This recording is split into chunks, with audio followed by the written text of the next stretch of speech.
I love bringing the lander down. I don't know, that's just the part that really jazzes me every time is when I stick a landing. Now, I did still have a minor bug with the buggy here, but it wasn't anything we couldn't work through with a little jostling. The the new I redesigned the buggy a little bit.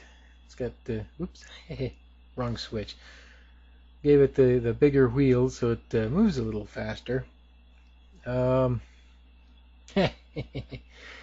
and Jeb's having too much fun with it. Now, hurry up, Bill. Let's see how. Oof. Ow. Jeb's ready to see how fast that buggy can go. Now, God, I could have swore. Yeah, I'm looking around here a lot. I could have swore this is where one of the moon arches was. It's right next to this valley at the north side of this crater. Let's drive around and look, see if we can find it. That was part of the reason I came to this spot. I could have gotten a few extra points by landing near the Apollo monument that we did last time, except it was on the dark side of the moon. So I picked this spot, hoping to see the Lunar Arch again with the new against the new terrain. And do you think I could find that thing? If anyone remembers where it's at and can tell me what where it's actually located, don't hesitate to pipe up, because I think I seem to, yeah, the thing's I think 6 stories tall. How did I misplace it? Anyway, yeah, cruising in the buggy. I think I almost flipped this thing once. Yeah, I did spin it out pretty good. That's Jeb doing the stability tests on the buggy. At least that's how he wrote it up in the official paperwork. Oh, and it's out of battery power. Its range isn't that great. Yeah, I'm still looking for that stupid arch.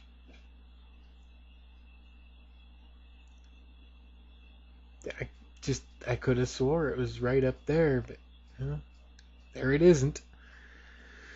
Look all around the rim of the crater for it. No luck. I've since added some additional solar panels to the buggy, so it doesn't run down as quickly, and so it charges up again a little faster when it does. But yeah, we got it going pretty good there. I actually almost flip it again. I think that's not a bad little design. I think I could make it a little more stable if I lowered it down some. I think he's trying to get it to spin around again. Well, we're and Bill had it. Looks like Bill had a ball too while he was at it. All right, let's get the. That's enough fun for one trip. Let's get the lander prepped and ready to go. Whoops. I need to move the bracket for the buggy so it doesn't interfere with the ladder. Bonk. As Jed hits his head.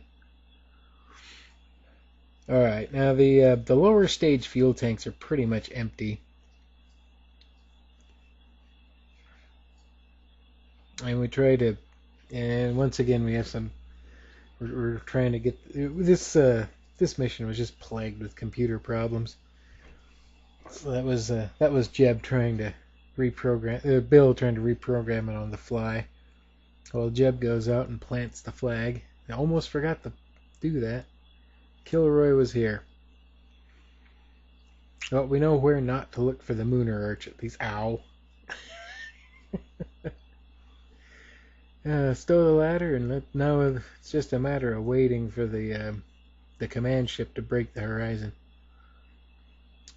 Might as well charge the batteries up to full. No sense in taking off on anything less than full charge.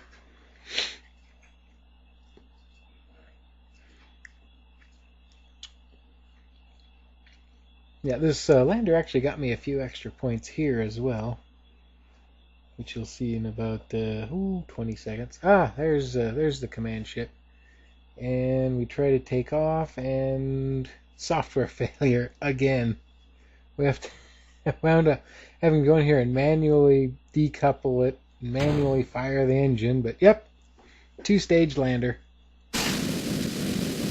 Just the lander can is going to go into orbit,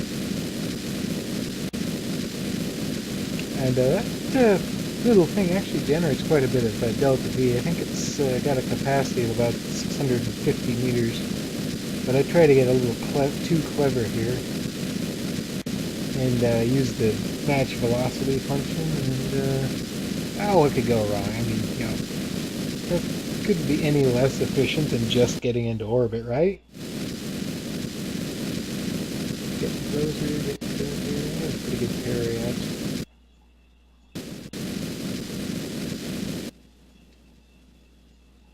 Jeb? Hey Jeb? What's the E on this gauge mean? The one that's marked fuel? I'm sure it's nothing. Carry on. Little plane change maneuver. Now we got let's see, we got about 100 meters per second to go to match up, match speed with the, or match our vector to the command ship.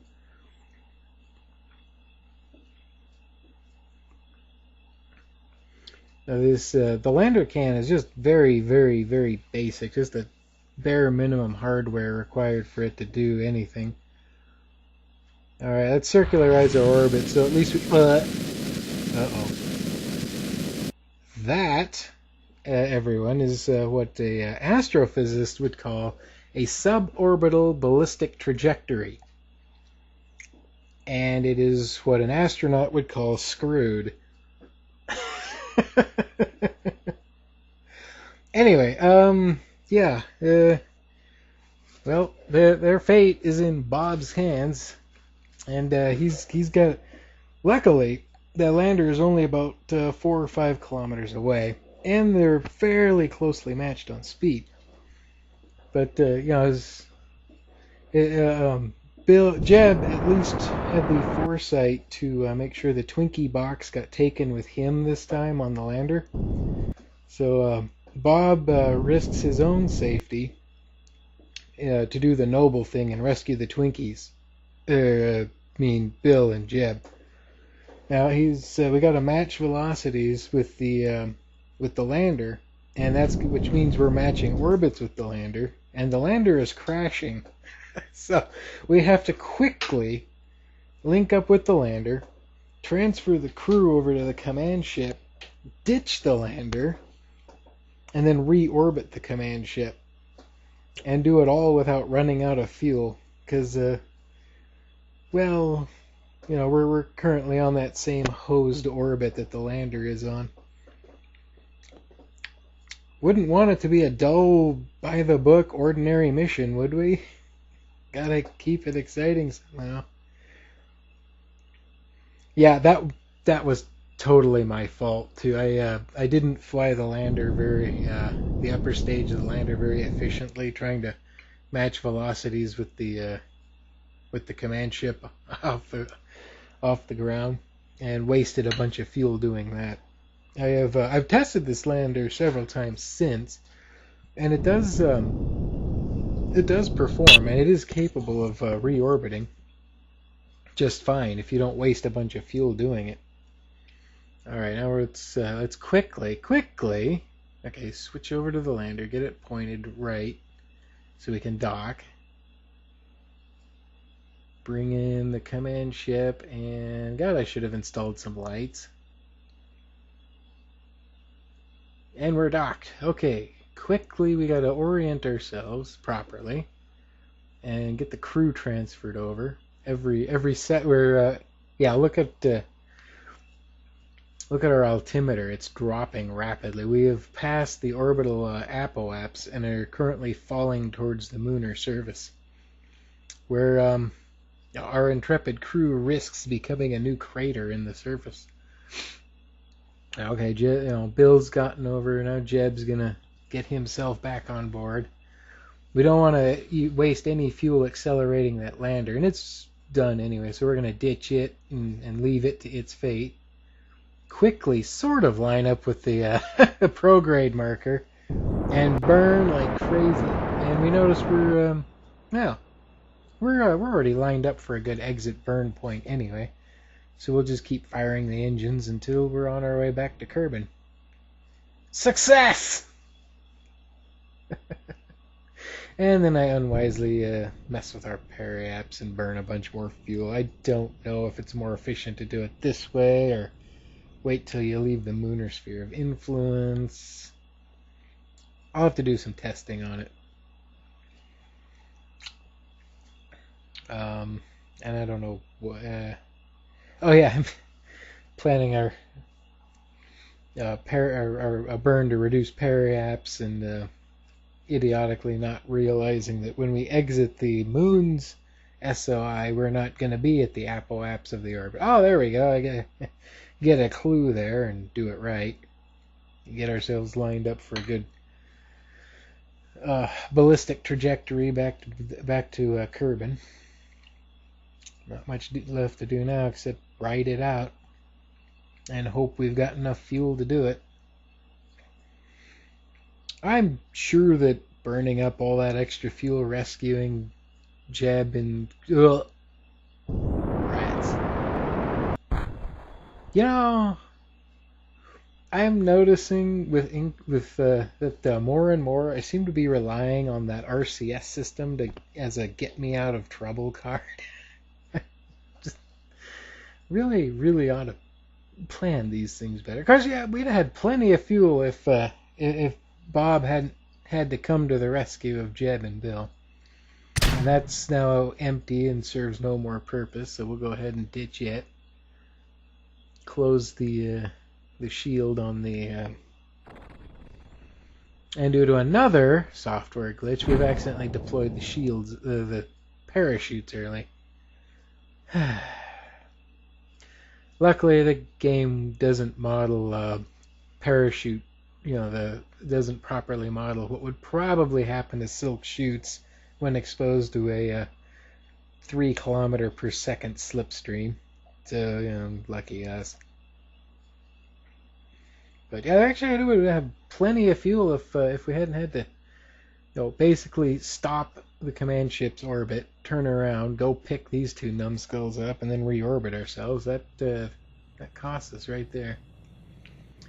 And yeah, pretty standard deorbit here, doing aero braking through Kerbin's atmosphere.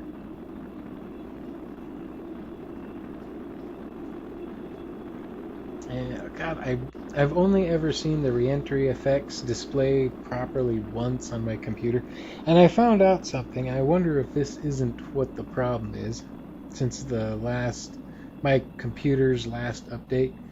The my video card has been they've dropped support for it, and it is now considered legacyware. So the current driver for it is just a generic ATI accelerator driver that doesn't actually take advantage of the card anymore. And I don't know which update did it. I don't know how to safely roll it back. And honestly, I think I just got to start socking away some money for a new computer. This machine's 6 years old, and it was kind of a dog when I bought it. It never performed up to what I wanted. I'm thinking it may be time for a new one. And then I can finally run this game in all its glory, with all the graphics turned up. Although, yeah, it's not doing too bad right here. If I remember it, I was running between 9 and 20 frames per second. And coming in for a pretty standard splashdown, which is worth 5 extra points. Now I'm going to have to sit down with a scorecard and just tick off my score and probably post my final score. And splashdown.